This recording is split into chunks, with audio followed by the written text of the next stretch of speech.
नमस्कार दोस्तों, श्री अनंता YouTube channel के मैं और मेरे साई कार्यक्रम में आप सबका तहे दिल से स्वागत करती हूँ। मैं हूँ समीना। भगवान श्री सत्य साई बाबा का नाम सुनते ही तुरंत सभी को उनका हंसमुख चेहरा और उनके प्रेम भरे शब्द याद आ जाते हैं।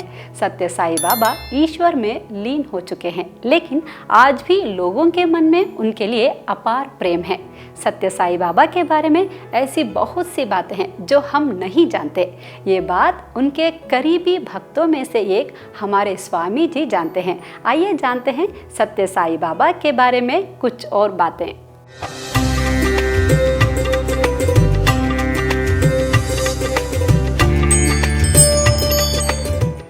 नमस्कार प्रेमियों, आज मैं और मेरे साई के इस एपिसोड में एक छोटी सी कथा मैं आपको सुनाने जा रहा हूँ।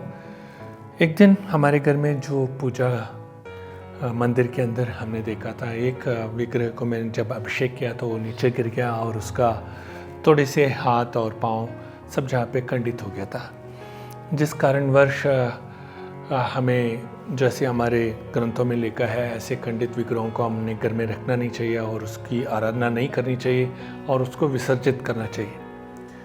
मगर मन तो माना नहीं, जिसकी वजह से मैंने उसको थोड़ा फेविक्विक से चिपका के उसको रख के मैं पूजा करते आया और पिताजी को भी ये बात बताई तो पिताजी ने बोला चलो अगली बार हम दूसरे विग्रह लेके आएंगे और उसकी प्राण प्रतिष्ठा करके पूजा करेंगे। इस बीच मुझे एक मौका मिला कि मैं सत्य साई भगवान का दर्शन करने के लिए पुट्टपर्थी निकल गया था और बाबा से इस विचार को मैंने रखा और बाबा जी ने यही बताया, तुम्हारे घर के सदस्य को ऐसे कुछ हो गया तो तुम क्या उनको बाहर कर दोगे?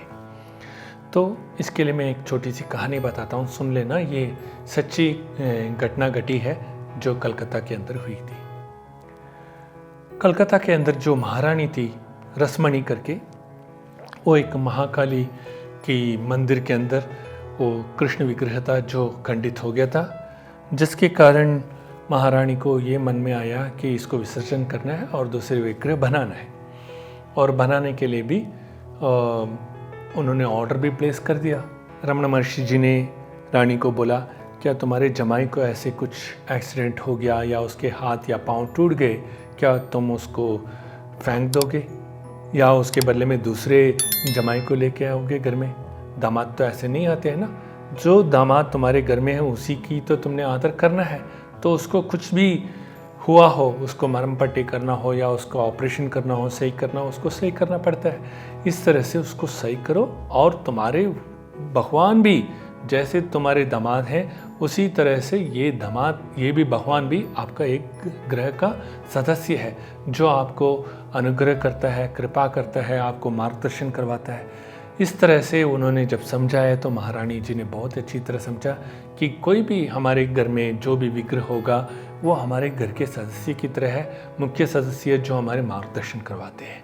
तो इस तरह से जब महारानी को समझ में आया तो उन्होंने पूरी भक्ति भाव से और उसी विग्रह को जो खंडित था उसको ठीक करवा के पुनर्प्राण प्रतिष्ठा करवा के उसकी आराधना करने लगी। इस तरह से मैं आप सबको और भी सूचना देते रहूँगा जो भगवान बाबा ने बहुत कुछ हमें बताए हैं कि हम कैसे इस मार्गदर्शन में जाना है जिसको अपना के अपने जीवन को उद्धार करना है। तो बने रहे हमारे साथ हमारे श्री अनंता चैनल में। अगले विषय को लेकर आने तक मैं आप सबसे विदा ले रहा हूँ। ओम श्री साई राम।